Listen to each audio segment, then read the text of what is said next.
Merci Balandi Océan du Congo, merci Nabino Obo ça a confiance, merci Nabino Obo Bolanda qui mission du début jusqu'à la fin tika que nos soeurs Mbala Liboso bo continuer pour s'abonner ndenge bozo s'abonner toujours dans Océan du Congo parce que chaîne Obo tous en a besoin Nabino, tous en a besoin ba tout ba s'abonner et puis vous partager ba like Nabino eza une manière pour souhaiter ya pour participer pe na kati ya bitumba o tout ça comme na yango wana bomoni tout ça lelo pour pouvoir informer nous sommes là au service de la nation et puis notre marche est maintenue en date du 19 samedi prochain Torozalawana tu dis que nous allons belé baza ko benga baza ko tourner position oui marche est maintenue parce que boye bien que non marche au biso doza ko tambola et ça marche était au bateau ba ko zombongo pas chilombo pour ba pesi bango mbongo na bo tambola bo ambouré situation nazo lemba ko ba eloko o boté parce que toyebi politique ya ndenge fonctionne. Vous allez voir si Mamakambu Oyoboye, Mamakambu se préparer en police. Oh, biso na bino nyonso to za surprise globe to ko. Ah! Banda ezala ki ndeboy. Ezala ki ndeboy. Yango na bozo mona na sa ko insister bande ko na ngai. To tomber na motambo ya Félix c'était. Parce que lelo awa boye ndenge boyebi, tout le monde ça bouge. Ba prêtre pe église catholique. Bango pe ba bio te biso pe to kotambola. Vi makambo ya este nini boy makambo ya bunagana biso pe to kotambola pona makambo wana parce que Félix asengi unité nationale. Unité nationale au Félix asengi oyo boy penza onga na zomona oyo boy. Est-ce que ça réellement kaka unité nationale ou pas soki ke no bato misu ba liembongo. Ndenga na zo na sali nano étude. Parce que nazo comprendre te na mboka oyo boton biso to banai koloba awa boy. Nga na zo lo bango plusieurs fois. Si vous pensez que Félix a sa solution à ma problème, moi je ne crois pas que Félix a sa solution. Même la cohésion nationale au bino bozo senga. Cohésion nationale wana eza lokuta. Parce que lelo oyo boye tango biso tozolo bake Kabila kotika ya kozonga te. Botala toza na groupe ya ba congolais oyo boye bazo linga Kabila zonga. Parce que so Kabila zongi e kozala ndenge zalaki président ya Dimitri Medvedev na président ya Russie Poutine. Donc il comme quand il part le il allait pas Kabila lobe il allait pas Chilombo lobe kuno il allait pas nani. Donc bato baza na besoin ba maintenir biso na dictature moko boye boza na bino dictature moko asia ouvert. Bozo loba bo tambola mais bango baza wana pona ko protéger ba intérêt na bango. Ndelelo oyo boye ba komi ko bimisa mobeko non. Ba ko kanga ba journaliste tout. Ba ko kanga ba chaîne nyonso oyo boye ezolo ba makambu o Félix alobaki te pona makambu ya 1-23. Tala niveau mboka so kene na dictature. Bozui mwana mosi ya bato Sonia Roulin. Bobengani na epo na liberté d'expression. Mais so que liberté d'expression ça a été mais bon ibisa batu. INPC musala bozo sala ngwana eza musala mabe donc to bec non journaliste ça mutoa sa église au milieu du village. Mais ba sombe bino ba président ya INPC pa ya Chilombo pona ko intimider ba journaliste donc bino bolingi ke ba journaliste nyoso baba na kolobela makambo Tshisekedi. Mais c'est ça, c'est quel pays ça? Moi je ne crois pas na makambo bozo mona oya ba marché oya ba bato nyoso ba komi un marché nani boye marché. Donc bande konangai vous avez suivi le porte-parole ya ba M23 alobi boye ngoma Félix na bino wana zo ebisa bino vérité te. Félix azolo ba kono ba bengani na ba M23 bazo bazui de badad. Mais bazotine de la biso ba émissaire na bango po ba ya ko négocier na biso. Bozo mona première place ezali. Quand moi je dis que non Félix c'est aza honnêteté. Na peuple congolais. Yango zo senga un minimum au peuple congolais to longwa na carte ya fanatique. To longwa na kijale lo parce que na minute on na zolo ba awa boy. Général Siva tabudu Siva no ka songo mususu paye obo. Général Chiwowo, soki Chiwewe soki nani. Na minute oboy azana réunion na Uganda na Burundi. Oyo bisika Moniswa za ko participer. Oyo bisika délégation ba M23 pe bazali. Oyo bisika ba Rwandais ba Burundais bango tu wana basangani. Qu'est-ce qui va se passer là-bas si pas koyebisa bango kaka no bozonga bozwa batu wana baza ba congolais boko tsa bango na kati ya armée. Bota la makambo biski mboke soko ken. C'est réellement que Rwanda na RDC bazaki na relation mabe. ba général wanga kende kuna te mais tant bazo kende bo mona ka président même o ancien président Kenya Félix Okanga il boko to kende signé awa boy. Donc les autorités congolaises ne savent absolument rien faire le discernement. Bango nyonso bazo bisa bango kuna na anglais, le quoi anglais le kabao ka ko tikoto tui et bimi allez signé awa bo. Le quoi ba na bango anglais te bon. Na ebité so ba interpréter ka bango kuna, je ne sais pas. Donc bazo signé ba corps misusu sans pour autant baza la maîtrise. Félix alobi que notre a bonne relation na Rwanda. Mais na kati ya réunion obozo kende obozo ça na Burundi obo pour quelle raison? Parce que en dehors ya réunion obo ba généraux o nyonso bakutani. Il y a encore une autre réunion seulement qui na Angola. Réunion mosusu ko ça le 16 na Kenya. Nyonso wana sikobo na zomi tuna depuis batu wana baye na Congo. Qu'est-ce qu'ils ont fait comme changement na kati ya mboka? Rien du tout. Rien du tout. Rien du tout. Félix azoko sabiso bandeko na ngai. Parce que l'attitude de Félix et ça kota les certains que non mutu o boye azana biposa azana possession bitumba ou bien azana besoin bunda bitumba. Tala fruit à trahison o biso toza ko sibir.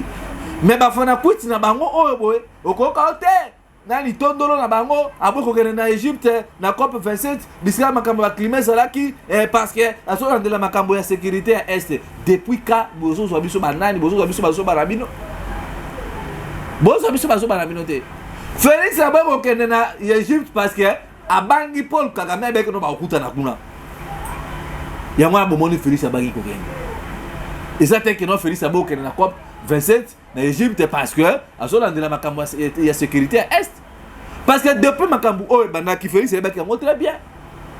Félix a voyagé, il a voyagé à Zumbongo c'est à l'état attendu ici dans ma compte bancaire nae et puis na minute oh bino bozoli makweli sabi so que non voilà Félix azo si sabitumba nini nde bozu ba avion nyonso oh boy so ki pe vrai so pe lokuta bozo ebisa batuke bazo bombarder na Rwanda tel la théâtre so que réellement que ba avion ane le kanaki na Goma et le kani likolo ya espace aérienne ya Rwanda sans négociation na Paul Kagame et puis avion wana le Paul Kagame a réagi bozo mona biso kabana mikela bino bien comment moi je pose des questions donc tout ce que vous avez attendu bande konga ba congolais boye bango que non soki avion wana de chasse et le kanaki l'espace ya Rwanda donc il y a une négociation parce que ba biso que avion wana kiti na Rwanda ba Rwanda ba paniquer ni boye koso makambo wana eza kaliosha mad in idepes ne boyebi bato wana baza makasi na lokuta yango bozomona biso tozoyebisa peuple congolais ba o bazokanisa ke élection ya manako biloko na élection eza te yango moni bamindele wana babengisi église catholique bino mpe bosoutenir Félix babengisi baopposant congolais bino nyonso boloba liloba moko bosoutenir Félix mpo na nini ntango ekobima Félix non na gagné Rwanda or eza négociation o Félix azosala na ba M23 na gouverneur Burundi na Uganda na Rwanda ndenge ezali wana mes chers congolais toko isa malamutambu oyo bote nous devons faire très attention parce que ça makambo amboka peut-être bande comme ça bazo ngo likolo lobby bopona ki ba député na Assemblée nationale mboso azali wana kaka pour défendre Félix pas pour na ba intérêt na ye je ne comprends pas l'âge de ya papa oyo boye azomona vraiment que mabe yango oyo boye même mboso de fala que c'est du mal je ne sais pas ba congolais tous doit destin na biso na maboko ambassade à Ouganda il fait kangama même ambassade à Rwanda nous sommes en train de mener des enquêtes tokoye bati bisia oyo bato na bazo sa musa ba Rwanda wana parce qu'on ne peut pas blaguer avec nous comme ça donc les oyo bonazo bango les étudiants na moya ki bino ba étudiants bo makilo bi wana bokende ki na Assemblée nationale pour na makambu ya $21,000 au bas député bazozwa oui c'est bon mais na yebi ke bino ba étudiants na force o bozanango soki boye to sangisi na énergie o boye Salumumba aussi à du Congo les amis de Bruno Mimbenga na bande komisus to sali mélange ya force wana ça peut produire quelque chose mais parce que tant bino bozo ke na kombattre masima délice sanga boye bango ke non honneur wana nyonso zo bima ya délice sanga parce que c'est sanga azape parmi batu oyo boy a soutenir ki Félix c'est besoin qui pouvoir tout le monde ba c'est sanga ah bo bazo kumisa pouvoir ya Félix mais délice c'est sanga zaki na axe ya peuple Aujourd'hui, à comprendre que non, Félix, à ça qu'on cause un peuple congolais, a trahi le peuple congolais, à Luki, à cause mais il veut maintenant vous malmener les étudiants au moment où nous, les jeunes, nous sommes là, de venir afin que nous puissions collaborer ensemble pour commenter ma stratégie, le peuple congolais, étudiants, pour que non, tous se débarrasser d'un régime incompétent. Mais bien, nous que si ma leader politique, peuple, toi, si ma leader politique.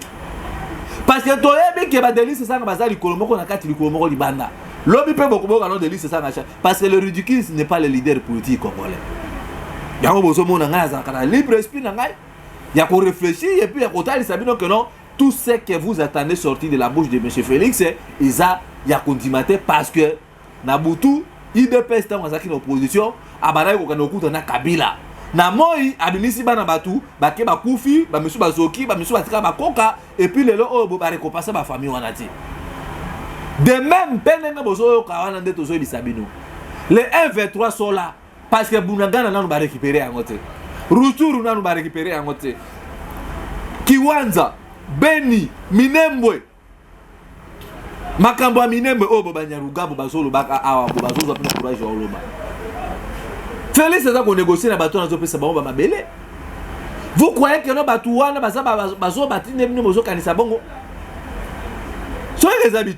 on veut la guerre avec le Rwanda, mais Félix se prononce alors. Ce qui a se reproché de l'autre côté, à tombe la Moussapine, si réellement kake, bakor ou yalobaki à part makamo l'autre monsieur arrêté. Mais ce qui est pourquoi Félix ne veut pas fermer les frontières entre Bissona Rwanda et Ouganda? Parce qu'il a connaît quelque chose. Et puis, parce que au moment où le sang a vu ce que tout Kabila. Parce que le fait que Kabila sont tambola calmement, Mboke Kotika n'a jamais causé la Kenya. Et ça, son inama wakoyo kamutoka lisanga bonganga, papa ya munene boye, alobi pe na radio na bachera la télévision munene. Kolobake, ngai lisanga bonganga na cause la candidat président de la République. Lisanga bonganga même maintenant na quartier na ba ba lisanga bonganga. Asuki wanate azo bakia nulle part ailleurs na mobe kolikonzi ya mboka na biso epekisi que ancien président de la République Kabila aboya ko se présenter na élection. Tant na bisa bino a ke lisanga bongalia ka mbonga bato kinga $500,000. Boso mo na place trésor social. Kabila oya bomi plus de 50 millions de Congolais. Lisanga bonga zo la poids de presse pour na koloba que non Kabila zonga ici sur le pouvoir. Au moment lo sambo bato ça que non Kabila qui est na prison na Chilombo. Nous sommes les années, tant que Bozolo va traite, tant que Bozolo va que non que ça infiltré, mais Balisanga bonga o boba ça va traiter la mboka na Félix.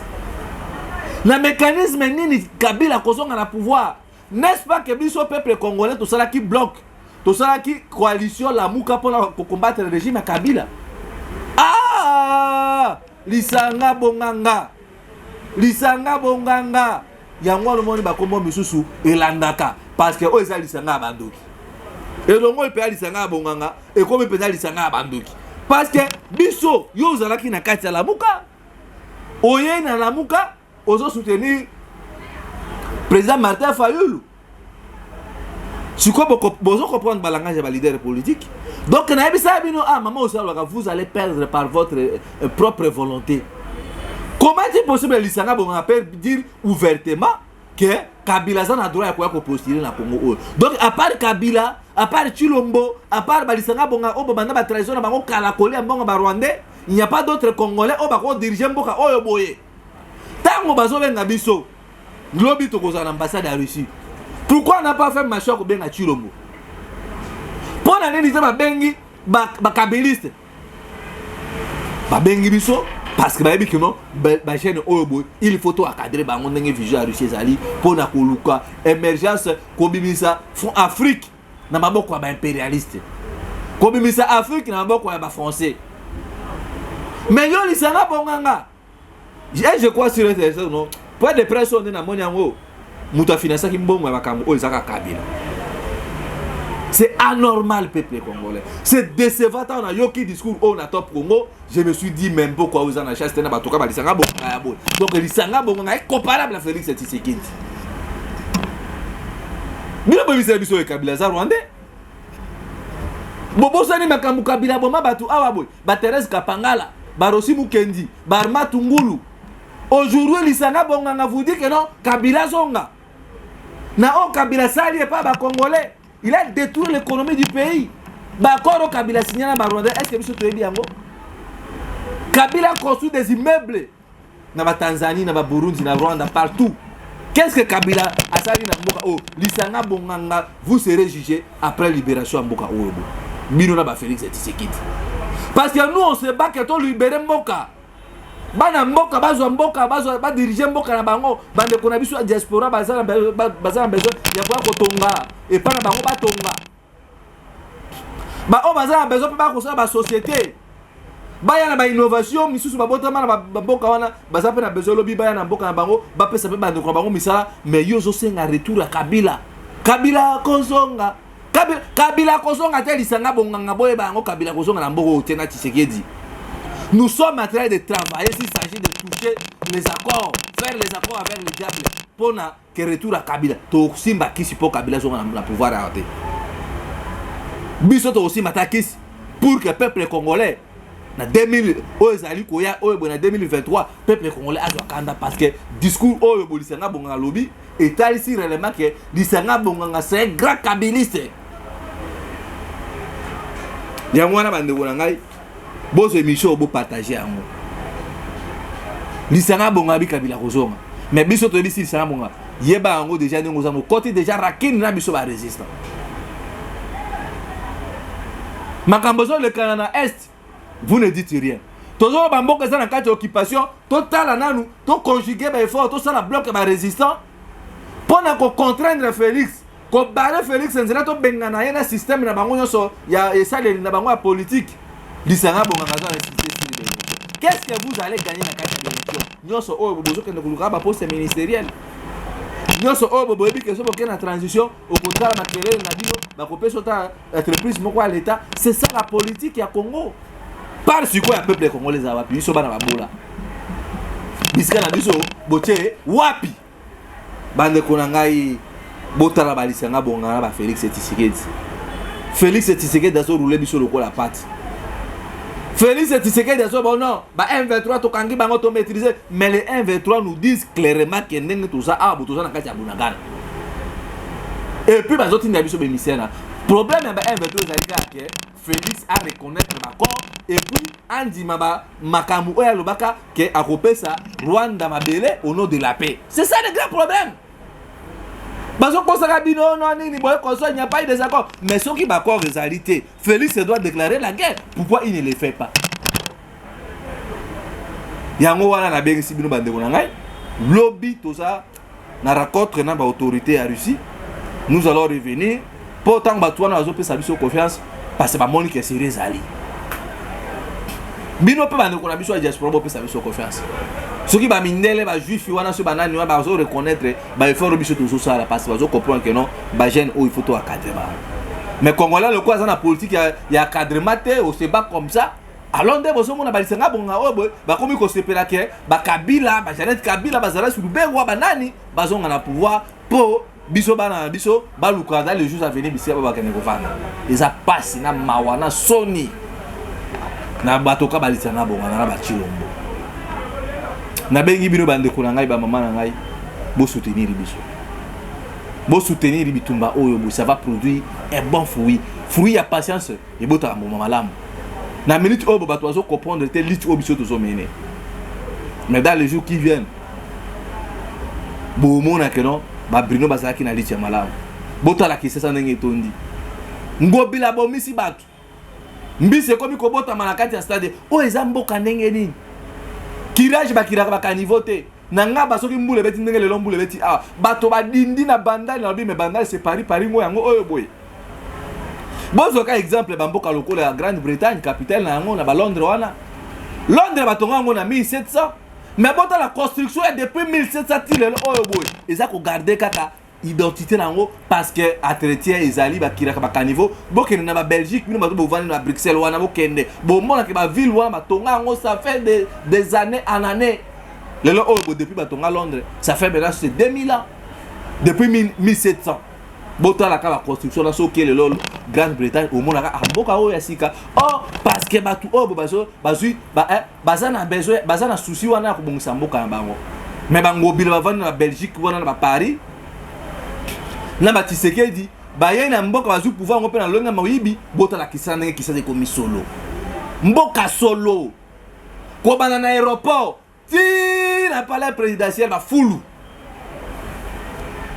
et puis bozo bisa biso que notre zosa musa malamu bosa musa malamu parce que bozo iba mbongo à l'état bosa musa malamu parce que boteki atene de la Gombe bosa musa malamu parce que boteki même libanda na triomphal bosa musa malamu parce que vous avez signé des accords pour na kozwa ko komisa ba congolais ba umbo ba tuchi ima yango musa malamu na bino mais biso na bino rendez-vous et ça soulèvement populaire bobenga biso botindra biso ba contribution na bino parce que nous devons mobiliser une masse ba étudier bobima sima ba leader politique nebi ketinde bokendaki sima deli c'est ça nga après ça ki bino kanyaka ba dollar et bimaki na monaki nde bozo kabola mbongo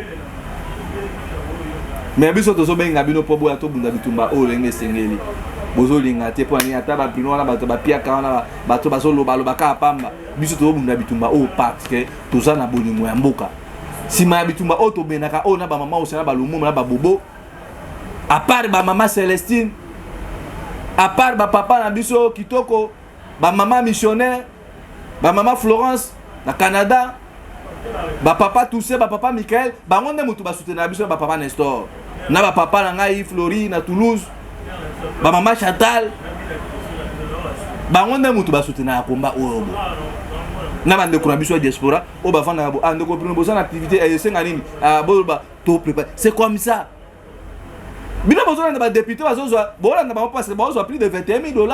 Si réellement de lui c'est ça nga perdre qui n'a besoin que non de 21 000 $, ils ont payé. Pourquoi il y a ce zoango? Pourquoi il y a ce zoango? Mais ils ont utilisé bino na bokei, mboso sakani na bino, avant d'ici bino na carte d'Assemblée nationale, à la liste bino même na ba pongi. Mais surtout ça qui force na biso na bino, mboso allait subir lumbe. Yango na bengi si bino bakino le 19. To kuta na liboso ambassade ya Uganda. Mutu nyonso za na besoin ko tinda lisongi na ye. Numéro zali na plus 243 81 73 11 702. Yo peso communiquer. Rolwele biso bis. Poto memma bajene bilenge bano baso benga ba kuluna. On dirait biso to bota ba kuluna poto kena ko revendiquer droit na biso pona ko pesa bango kanda wana numéro wana bobenga yango. Cotisation na bino de vous appeler le comment malam parce que au bozo sala bozo participer na lutte en boka na biso. Bozo sala ngote que no benin, c'est parce que notre pays est menacé, nane muto menacé mboka Tshisekedi Chilombo wa Kanambe Hippolyte Oyobwe azarwande. Ngana suri awabwe. Rendez-vous le 19, merci.